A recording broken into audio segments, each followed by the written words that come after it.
On the evening of May 2, 2000 at the Cummins unit in Arkansas, Christina Marie Riggs, a former nurse, was executed by lethal injection.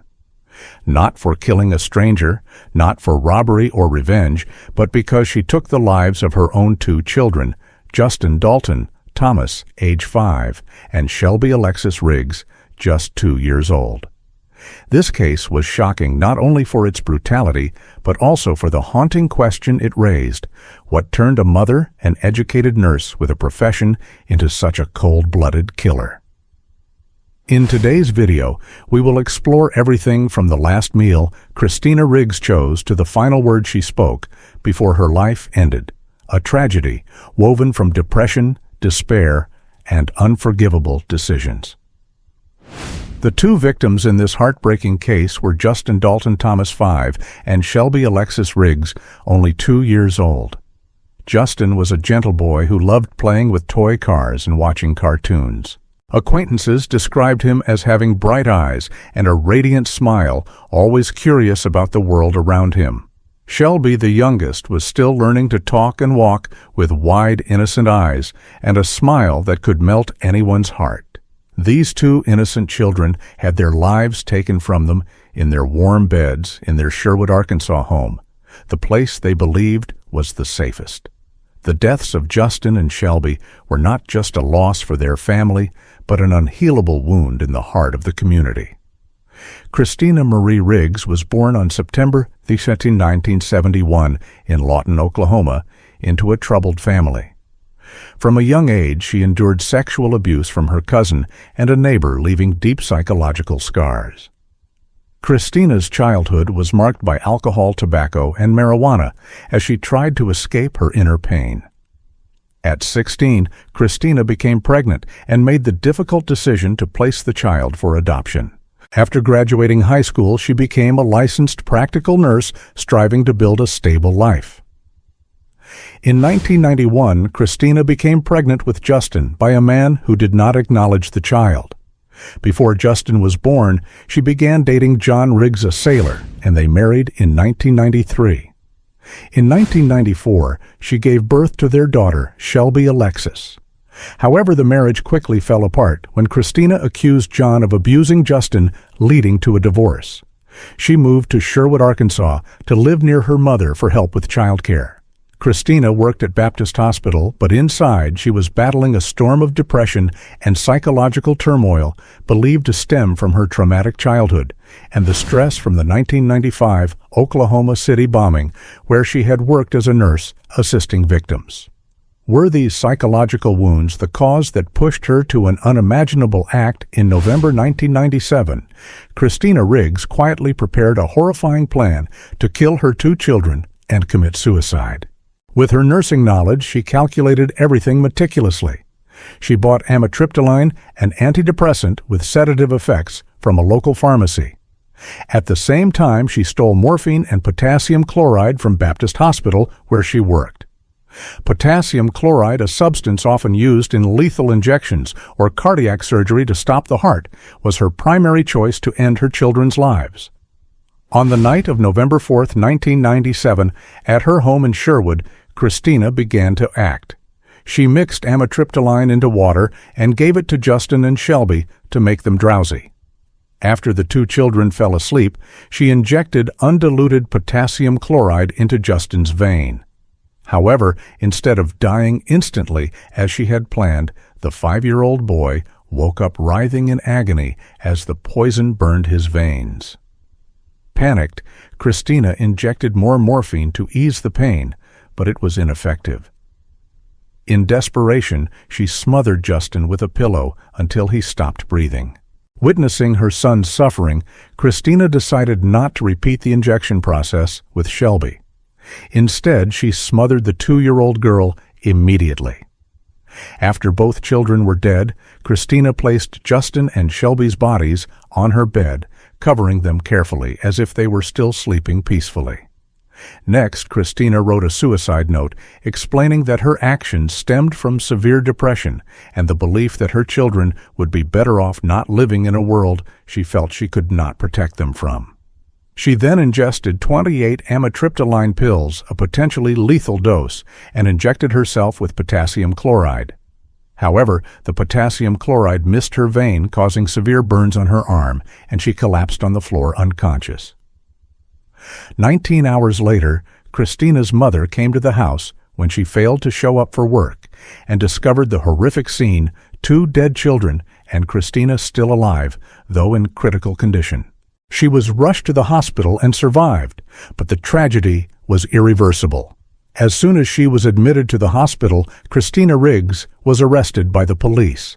The evidence at the scene was undeniable: the bodies of Justin and Shelby on the bed, Christina's handwritten suicide note, and the detailed confession she provided after regaining consciousness.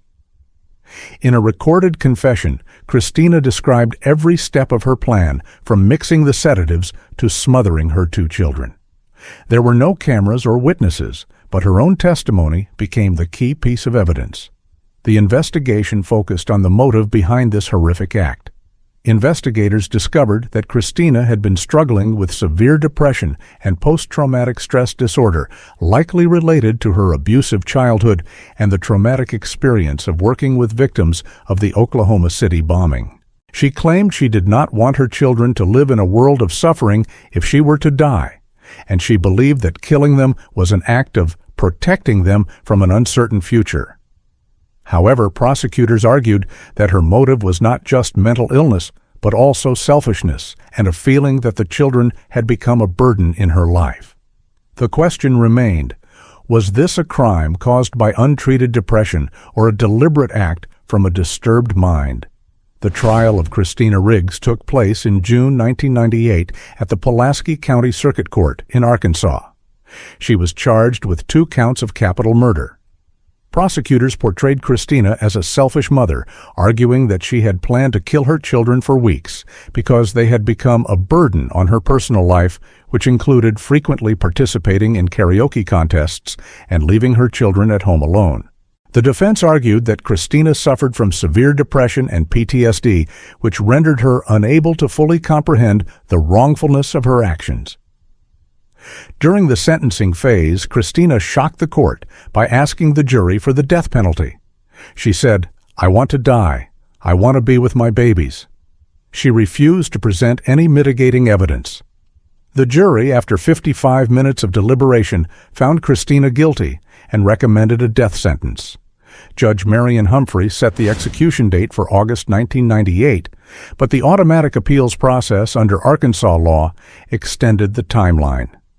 However, Christina insisted on waiving all her appeals, and after a psychological evaluation confirmed she was mentally competent to make this decision, the Arkansas Supreme Court approved her request in January 2000. Was this decision an expression of remorse or a final self-destructive act of a broken soul? On May 2, 2000, Christina Riggs was transferred from the McPherson unit, which housed female death row inmates, to the Cummins unit to prepare for her execution. The lethal injection process began 18 minutes late due to difficulty finding a suitable vein. Christina agreed to have a catheter placed in her wrist. Lying on the gurney, she spoke her final words. "There are no words to express the sorrow I feel for taking the lives of my babies. Now I can be with my babies as I have always wanted." She repeated, "I love you, my babies." Christina was pronounced dead at 9:28 p.m., becoming the first woman executed in Arkansas since 1845 and the 5th woman executed in the U.S. since the death penalty was reinstated in 1976. Before her death, her last meal was not officially announced, but according to some unofficial sources, it consisted of typical prison fare: steak, French fries, and a glass of milk. Christina did not request clemency from Governor Mike Huckabee, despite calls from organizations like Amnesty International and the American Civil Liberties Union, who argued that her execution was equivalent to state-assisted suicide. Was her final apology genuine remorse, or just an attempt to find peace in her final moments? The case of Christina Marie Riggs raises profound questions about justice, mental illness, and societal responsibility. Christina was a mother who killed her children in a fit of depression and despair, but she was also a victim of abuse, poverty, and untreated psychological trauma. Her decision to waive her appeals and accept death leads many to wonder, did she truly want to atone for her sins, or could she simply not live with the guilt? Human rights organizations argued that Christina's execution was a failure of the system, as she did not receive the necessary psychological support to prevent the tragedy. Governor Mike Huckabee, facing political pressure, declined to intervene, and the execution became a controversial milestone in Arkansas history. This case reminds us of the complexity of the human mind, the fragile line between crime and tragedy, and society's responsibility to support those struggling with mental illness. What do you think about the story of Christina Riggs?